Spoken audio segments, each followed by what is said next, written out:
بسم الآب والابن والروح القدس الإله الواحد آمين. السلام لكم جميعا. نقدم لكم اليوم سيرة الشهداء ديوسكورس وأخيه اسكلافيوس. في مثل هذا اليوم من سنة 20 للشهداء 304 ميلادية استشهد القديسان ديوسكورس وأخيه اسكلافيوس. كان هذان القديسان ابني أرخر محب لله من مدينة إخميم يدعى آمونيوس، وكان غنيا جدا وقد اهتم بتربية ولديه. ولما بلغ سن الشباب مضي إلى جبل إخميم وتتلمذ على يد عابد قديس يدعى القدس مويسيس، كان يقيم بجوار عين ماء.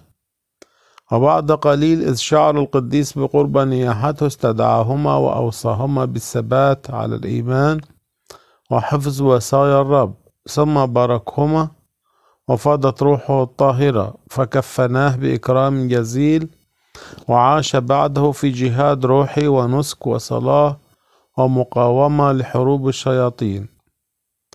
ونزل القديسان يوما إلى مدينة إخميم ليبتاعا ما يحتاجان إليه، فأمسكهما أهل المدينة ومضوا بهما إلى الأسقف، فرسم ديوسكورس قسا وسكلافيوس شماسا.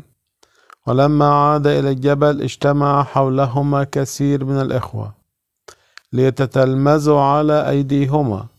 كما أقام كنيسة صغيرة بالجبل تحولت إلى مركز روحي حي، ووهبهما الله موهبة شفاء الأمراض وإخراج الشياطين. وقد عاش هذان القديسان في هذه البرية نحو 45 سنة مع الإخوة بفرح شديد، يمارسون حياة التسبيح كأنهم في الفردوس. وزار الأنبا أوتاكيوس أسقف إخميم البرية واجتمع بهما فشجعهما أن يثبتا في الإيمان واحتمال الاضطهاد الذي سيحل بهما بفرح. وبعد نياحة الأنبا أوتاكيوس بشهر واحد حضر إريانوس ولأنصنة وعرض على المسيحيين عبادة الأوثان، فظهر رئيس الملائكة ميخائيل القديسين ديوسكورس واسكلافيوس ودعاهما للنزول من الجبل ليشهدا للسيد المسيح في إخميم وينال إكليل الشهادة. ففرح بهذه الدعوة وأقام رئيسا للإخوة يدعى بطرس عوضا عنهما.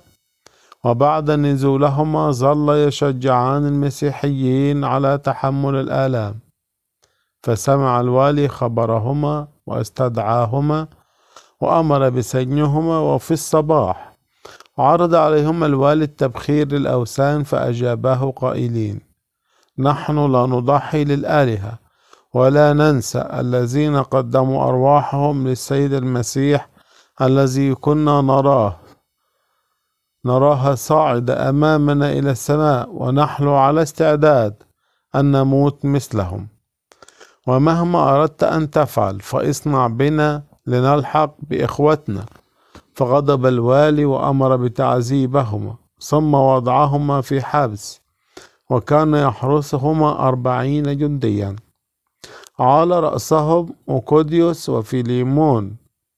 وفي منتصف الليل ظهر ملاك الرب للقديس ديوسكورس وقال له: قم صلي، فإن أوكوديوس وفيليمون وجنودهما سوف يسبقونكما ويصيرون تقدما لك في هذه المدينة. فظن القديس إن أحد الإخوة هو الذي يكلمه، فقال له: كيف أقدر على القيام الآن؟ فأجاب الملاك: قم وصلي، لأن الرب يحل المقيدين. وللوقت انحلت القيود التي كنا مقيدا بها، وكذلك قيود جميع المعترفين.